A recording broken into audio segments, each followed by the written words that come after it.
Hello again, it's Noob, and well, this is quite a nice, handsome, brass-bodied Stanley padlock. Now, this is sent to me by Legal Lockpicker. Please do go check out his channel, because I saw it on his channel. I said, wow, that was really cool.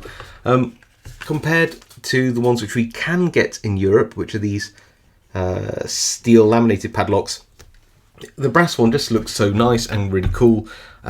And yeah, I'm really happy that he sent me one of these. It looks like a weatherproof one. It's got seals either side of the shackle. It's got a seal at the bottom, which sort of are hard to get off if you have no nails like me. What else can we say? Yeah, nothing too drastic about that. Just is sort of what it is. Where's the key? There it is. Double ball bearing mechanism. It looks like it's all brass down the inside.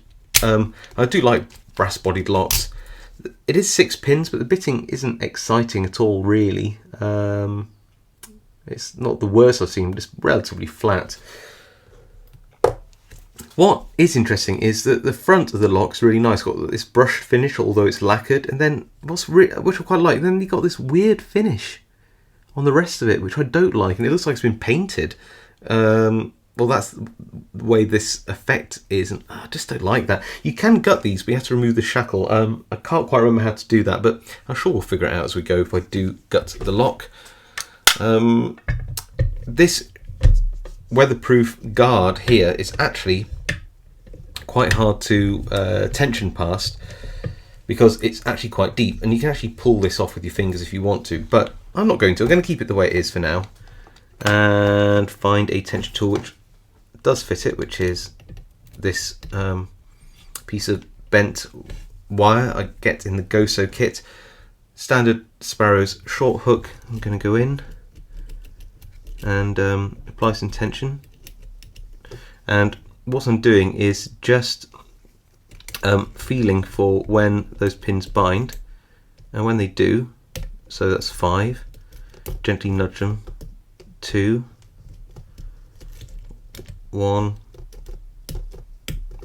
3 there,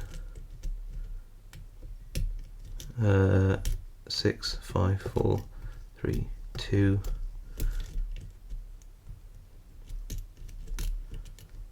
Feels like we're almost there, actually.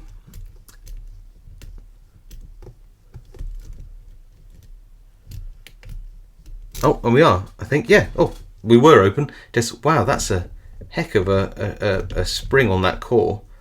I don't want to damage it. Can I help it with something else?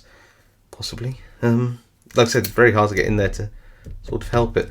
I don't think it's got any spool pins in, so let's just turn it around. There we go, we've got it open. Yeah, so I think I probably opened it up quite early on, and I wasn't expecting quite as heavy, not shackle spring, core spring on there as I have. Okay, well, let's turn that, let's actually lock it back up. Let's turn it back with a key, and then, yeah, that is quite a stiff spring. Okay, fair enough. And then figure out how to get this apart.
Okay, so there we are. Now, a couple of interesting things there is that usually with these American locks, I'd need to use an Imperial tool to open them, a non-metric. I don't know what you call this in the US.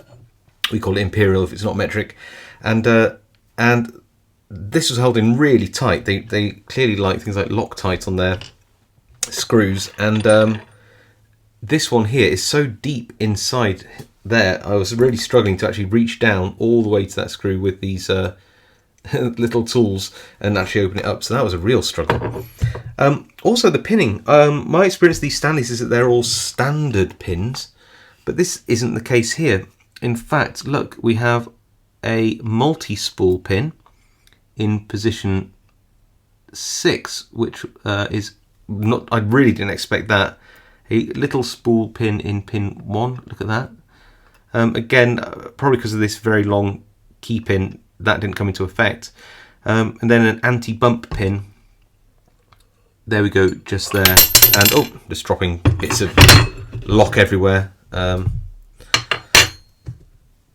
Yeah, and then these little anti-bump pins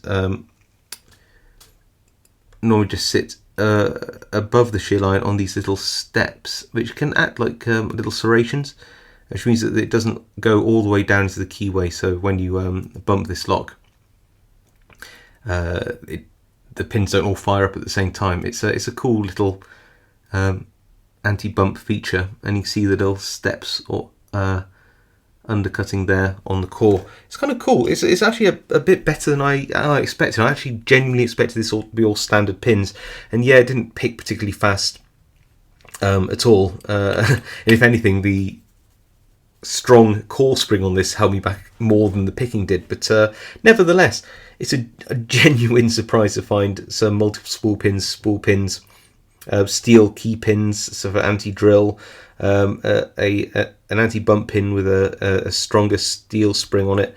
Yeah, I mean, it's got more security features than I expected, and yeah, so yeah, I'm pretty pleased with that one. Okay, well, thank you all for watching. Thank you for Legal Lockpicker for sending this to me, and I'll see you all next time.